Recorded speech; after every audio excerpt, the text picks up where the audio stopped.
Tata company की शुरुआत 1880 के दशक में हुई। उस समय देश की आर्थिक स्थिति स्थिर नहीं थी और औद्योगिक क्रांति ने वैश्विक स्तर पर कई देशों को प्रभावित किया था। इस परिवेश में एक भारतीय युवा जमशेदजी टाटा ने एक नया सपना देखा। उन्होंने भारतीय उद्योग को एक नई दिशा देने की ठानी। उनका सपना था कि भारत में ऐसे उद्योग स्थापित की जाए जो देश की आर्थिक स्थिति को मजबूत करे और देशवासियों को रोजगार प्रदान करे। और 1868 में उन्होंने टाटा ग्रुप की नींव रखी। टाटा का पहला बड़ा उद्योग था टाटा स्टील और 1907 में उन्होंने झारखंड के चंद्रपुर में एक स्टील प्लांट स्थापित किया। इस तरह हम भारतीयों के बीच आया था टाटा कंपनी।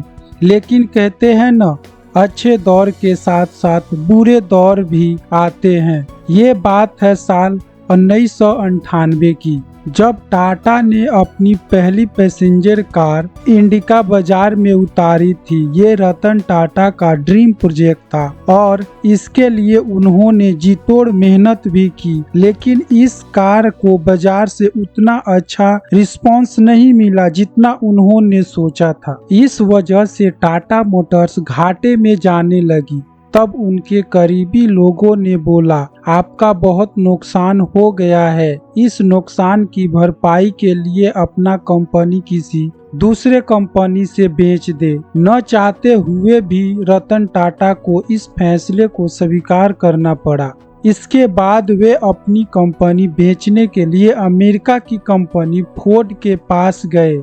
रतन टाटा और फोर्ड कंपनी के मालिक बिल फोर्ड की बैठक कई घंटों तक चली। इस दौरान बिल फोर्ड ने रतन टाटा के साथ अच्छा व्यवहार नहीं किया और कहा कि जिस व्यापार के बारे में आपको जानकारी नहीं है उसमें इतना पैसा क्यों लगा दिया। ये कंपनी खरीद कर हम आप पर एहसान कर रहे हैं। ये शब्द बिल फोर्ड के थे, लेकिन रतन टाटा के दिल और दिमाग पर छप गया।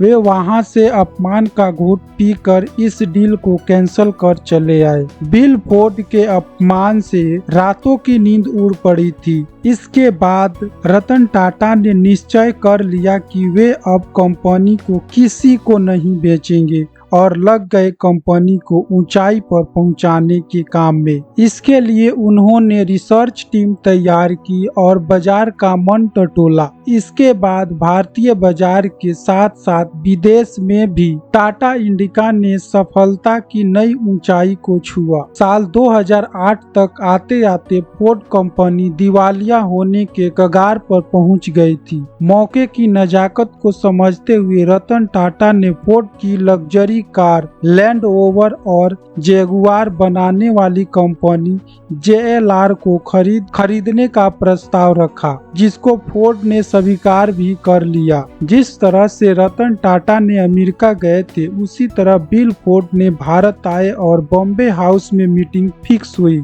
इसके बाद ये सौदा लगभग 2.3 अरब डॉलर में हुआ। तब बिल फोर्ड ने रतन टाटा से वही बात दोहराई जो उन्होंने रतन टाटा से कही थी, लेकिन इस बार थोड़ा बदलाव था। उस समय बिल फोर्ड के शब्द थे, आप हमारी कंपनी खरीद कर हम पर एहसान कर रहे हैं। आज JLR टाटा ग्रुप का हिस्सा है। रतन टाटा चाहते तो उसी समय बिल फोर्ड के साथ हुई मीटिंग में उनकी बातों का जवाब दे देते, लेकिन कहा न कि महान लोग अपनी सफलता से लोगों को जवाब दिया करते हैं।